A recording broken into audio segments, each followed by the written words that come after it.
Right. Ayurvedic direct selling అనేది ఇప్పుడు చాలా స్పీడ్గా డెవలప్ అవుతుంది, ఆల్ ఓవర్ వరల్డ్ డెవలప్ అవుతుంది ఇప్పుడు ఈ బిజినెస్, రైట్. సో వెస్టీజ్ గురించి ఎంతమందికి తెలుసు ఈ హాల్లో?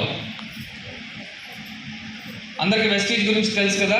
కొద్దిసేపు వెస్టీజ్ని పక్కన పెట్టేసేయండి, మీ మైండ్లన్నీ కూడా క్లియర్ చేసుకోండి. వెస్టీజ్ లేదు ఇప్పుడు మీ మైండ్లో. సో ఆయుర్వేదిక్ డైరెక్ట్ సెల్లింగ్ అనేది ఇప్పుడు చాలా పెద్ద బిజినెస్, రైట్. దీంట్లో న్యూట్రాసిటికల్ మార్కెట్ అనేది ఇంకా పెద్ద ఇండస్ట్రీ. ఇది న్యూట్రాసిటికల్ మార్కెట్ సంవత్సరానికి 34 లక్షల కోట్లు చేస్తుందంటే ఇప్పుడు ప్రపంచం మొత్తం మీద. ఒక్క భారతదేశంలోనే 1,85,000 కోట్లు అవుతుంది సంవత్సరానికి. ఓకే, ఒకప్పుడు ఈ బిజినెస్ అంత స్పీడ్గా డెవలప్ అవ్వలే. 2020 తర్వాత బాగా డెవలప్ అయింది. దానికి కారణం కరోనా వచ్చిన తర్వాత అందరికీ కూడా ఆరోగ్యం మీద అవగాహన పెరిగింది, అవునా. ఇప్పుడు మళ్ళీ అమెరికాలో ఇంకొక వేరియంట్ స్టార్ట్ అయింది, సిసోడా సంథింగ్ ఏదో పేరు దాన్ని. 23 దేశాలకి స్ప్రెడ్ అయిపోయింది ఆల్రెడీ. అది ప్రపంచ ఆరోగ్య సంస్థ మళ్ళీ అలర్ట్ చేసింది. ఇండియా కూడా ఇప్పుడు స్టార్ట్ చేసింది. ఇంకొక కరోనా స్టార్ట్ అయింది, తెలుసా మీ అందరికీ? తెలుసా తెలీదా? వచ్చేసింది ఆల్రెడీ. థ్రోట్ ఇన్ఫెక్షన్స్ వస్తున్నాయి దానివల్ల. 23 దేశాల్లో ఉంది ఇప్పుడు ఆ కరోనా. ఇండియాలో ఎవరెవరైతే ఫారిన్ కంట్రీస్ నుంచి వచ్చారో వాళ్ళ మీద ఇప్పుడు మెడికల్ టెస్టులు జరుగుతున్నాయి. ఇది స్ప్రెడ్ కాకుండా ముందుగానే కంట్రోల్ చేయాలని. ఇది ఇంకా డేంజరస్ కరోనా అంటే ఇది, రైట్. సో ఇమ్యూనిటీని పెంచుకోవాలి, రోగనిరోధక వ్యవస్థ పటిష్టం చేసుకోవాలి అని చెప్పి ప్రతి ఒక్కరికి అవగాహన పెరిగింది, అవునా కదా. కరోనా చాలా నేర్పించింది ప్రతి ఒక్కరికి. సో మీ అందరికీ నేను ఎక్స్ప్లెయిన్ చేసేది ఏంటంటే, ఎప్పుడైనా సరే గుర్తుపెట్టుకోండి, ఇవాళ ఆరోగ్య సమస్యలు విపరీతంగా పెరుగుతున్నాయంటే దానికి మెయిన్ రీజన్ మనం తినే ఆహారం కరెక్ట్గా లేదు. ఆహార లోపం వల్ల, పౌష్టికాహార లోపం వల్లే మనకి అనేక ఆరోగ్య సమస్యలు వస్తున్నాయి. మనం ఏం చేస్తున్నామనంటే రీజన్స్ వెతుక్కోవట్లేదు, ఎందువల్ల వచ్చిందో వెతుక్కోకుండా డైరెక్ట్గా మెడిసిన్స్ మీదకి వెళ్ళిపోతున్నాం. రైట్, అవునా కదా? అంతేనా కదా? ఎంతమందికి హాస్పిటల్కి రెగ్యులర్గా వెళ్ళేవాళ్ళు ఉన్నారు ఇందులో? హాస్పిటల్కి రెగ్యులర్గా వెళ్ళేవాళ్ళు. నేను ఇంతవరకు ఏ రోజు హాస్పిటల్కి పోలేదు, రైట్. నా ఏజ్ 47 సంవత్సరాలండి. ఇంకో 3 వస్తే 50 సంవత్సరాలు వస్తాయి నాకు. మీకు అర్థమవుతుందా? రోజుకి 4 నుంచి 500 గంటలు నేను జర్నీ చేస్తాను. రోజుకి 4 నుంచి 500 గంటలు జర్నీ చేస్తే అయినా సరే నా స్టామినా డౌన్ అవ్వదు. రీజన్ ఏమంటారు చెప్పండి? ఎప్పుడైతే శరీరానికి మంచి ఆహార పదార్థాలను మనం అందిస్తామో అది మనం చెప్పినట్టు ఉంటుంది. కానీ మనం చేసే పని ఏంటంటే తెల్ల బియ్యం ఉడకబెట్టుకొని అందులో మాడిపోయిన కూరలు వేసుకొని, రైట్, అప్పుడప్పుడు ఏం వేసుకుంటారు? సంవత్సరం క్రితం పెట్టిన పచ్చళ్ళు వేసుకొని తింటాం. ఇదా పౌష్టికాహారం అంటే? గురుగారు అంతేనా? చెప్పింది కరెక్ట్ అండి. నేను సండే వస్తే బిర్యానీ కావాలి, ఒకవేళ ఇంట్లో కూర వండుకోవడం చేత కాకపోతే పచ్చడి జాడీలో ఉన్న పచ్చడి బయటికి తీయాలి.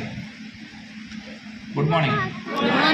సో సమతుల్యమైన ఆహారం తీసుకోకపోతే వచ్చే సమస్యలు ఏవైతే ఉన్నాయో ఆహారం తీసుకోవడం మొదలు పెట్టండి, తగ్గిపోతాయి. మెడిసిన్స్ కాదు మనం వాడాల్సింది. డాక్టర్ రెడీ స్టాండ్ అని ఒక సైంటిస్ట్, డాక్టర్ రాసిన ఒక బుక్ చదివితే వీటి యొక్క వాల్యూ మీకు అర్థమవుతుంది. ఆయన బుక్ మీద క్లియర్గా రాశాడు, what your doctor doesn't know about nutritional medicine may be killing you అని చెప్పి.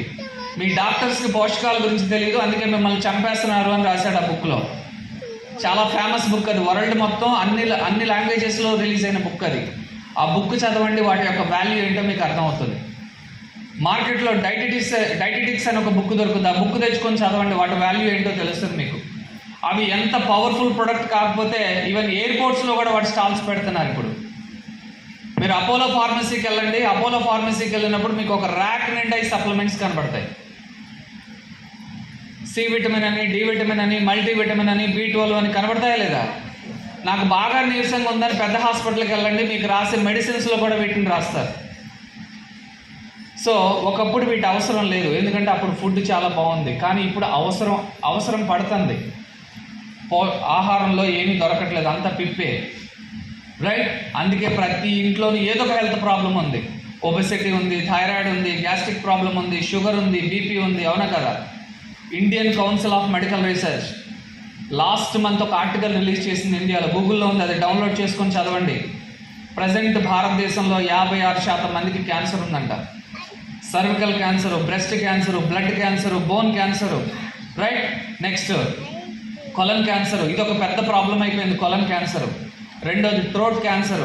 ఎందుకు వస్తున్నాయి ఇవన్నీ కూడా? మనం సరైన ఫుడ్ తీసుకోకపోవడం వల్లే వస్తున్నాయి ఈ ప్రాబ్లమ్స్ అన్ని. ఇప్పుడు తీసుకోవడం మొదలు పెట్టండి, ఆ ప్రాబ్లం అనేవి తగ్గిపోతాయి. Good morning. అందరు ఇక్కడే ఉన్నారా? And most dangerous health issue ఇంకోటి ఫ్యాటీ లివర్ ప్రాబ్లం. ఎవరైతే విపరీతమైన ఎడిబుల్ ఆయిల్స్ ఎక్కువగా వాడుతున్నారో, ప్యాకెట్లు తెచ్చుకుంటున్నారు కదా బయట మార్కెట్ నుంచి, ఎడిబుల్ ఆయిల్స్ ఎక్కువగా వాడే వాళ్ళకి ఫ్యాటీ లివర్ ప్రాబ్లం వస్తుందని చెప్పి డాక్టర్స్ సజెస్ట్ చేస్తున్నారు, వాడద్దు అని చెప్పాను. రీసెంట్గా ఒక డాక్టర్ పాపం ఆయన రీల్ కూడా చేసి పెట్టారు, ఏడుస్తున్నాడు ఆయన, ప్యాకెట్ నూనెలు మానేయండి అని చెప్పాను. చిన్నపిల్లల హెల్త్ కూడా పాడు చేస్తున్నారంటే వాళ్ళు పేరెంట్స్ కక్కుర్తి పడుతున్నారు. నిజం చెప్పాలంటే 170-180 రూపాయలకు వచ్చే కుకింగ్ ఆయిల్ దగ్గర కక్కుర్తి పడుతున్నారు. హాస్పిటల్కి వెళ్ళి మాత్రం లక్షలు ఖర్చు పెడతారు. అవునా కదా? ఆరోగ్యం మీద అవగాహన పెరగకపోతే ఒక్కసారి గుర్తుపెట్టుకోండి, సంపాదించే డబ్బు మొత్తం హాస్పిటల్స్కి పెట్టాల్సి వస్తుంది. రైట్? ఇది చాలా పెద్ద మార్కెట్ ఇప్పుడు న్యూట్రాసిటికల్ అనేది.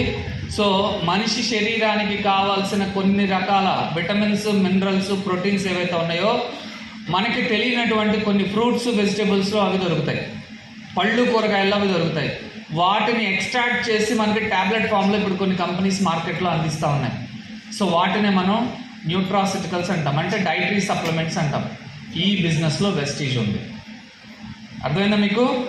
ఈ బిజినెస్లో వెస్టీజ్ ఉంది. రైట్? So nutraceutical 2024